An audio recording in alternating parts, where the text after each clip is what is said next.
حضرت عثمان غنی رضی اللہ تعالیٰ عنہ پر اعتراض نمبر 1 یہ ہے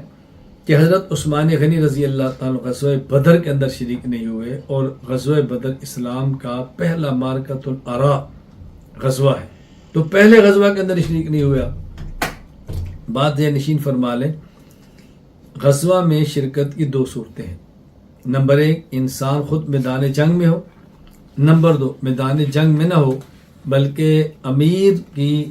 ہدایات پر اور امیر کے حکم سے کسی خدمت پر مامور ہو، اس کو بھی اسی جنگ کے اندر ہی شمار کیا جاتا ہے۔ چنانچہ عثمان غنی رضی اللہ تعالیٰ عنہ رسول اکرم صلی اللہ علیہ وسلم کے لخت جگر حضرت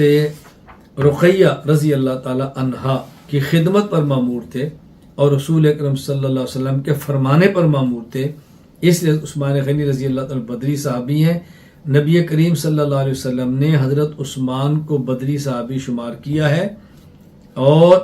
بدری صحابہ کے لیے جو اجر کا وعدہ ان کے لیے بھی کیا ہے،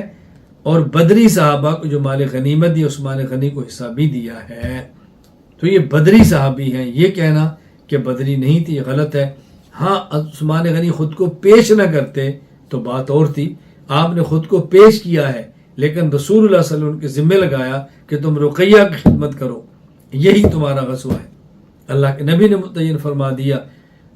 نبی پاک یہ لفظ نہیں ہے حدیث پاک میں عرض کر رہا ہوں، میں سمجھانے کے لیے کہہ رہا ہوں کہ نبی پاک صلی اللہ علیہ وسلم نے حضرت عثمان غنی کو اپنے ساتھ بدر کی جنگ میں شریک کرنے کی بجائے اپنی لخت جگر حضرت رقیہ جو عثمان کی بیوی ہے ان کی خدمت پر مامور فرمایا، اور پھر ان کو بدری صحابی بھی قرار دیا، اجر کا وعدہ بھی کیا، اور بدری صحابہ کے برابر ان کو غنیمت بھی دی ہے۔ تو معلوم کہ بدری صحابہ ہیں، یہ کہنا کہ بدری نہیں بہت بڑی بددیانتی ہے۔ امام ابو عبداللہ محمد بن سعد وفات 430 ہجری طبقات الکبریٰ علی سعد میں فرماتے ہیں، حضرت عبداللہ بن مکنف بن حارثہ انصاری فرماتے ہیں، جب رسول اللہ صلی اللہ علیہ وسلم بدر کی طرف گئے، خلف عثمان علی ابنتہ رقیہ، آپ نے عثمان کو اپنی بیٹی رقیہ کی خدمت پہ رکھا۔ کیوں؟ بکانت مریضہ، بیمار تھی۔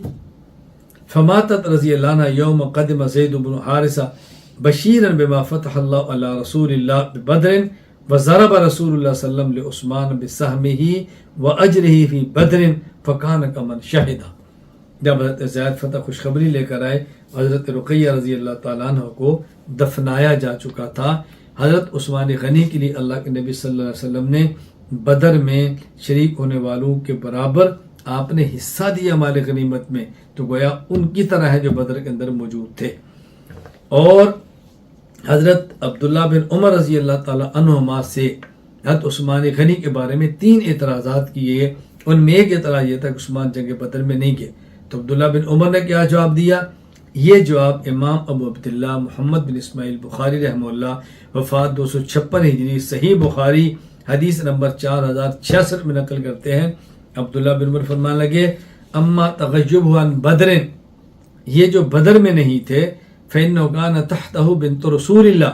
ان کے نکاح میں پیغمبر پاک کی بیٹی تھی، بکانت مریضہ، اور یہ بیمار تھی، تو رسول اللہ صلی اللہ علیہ وسلم کو فرمایا، ان لک اجر رجل ممن شہد بدرا بسہمہ، اے عثمان تمہیں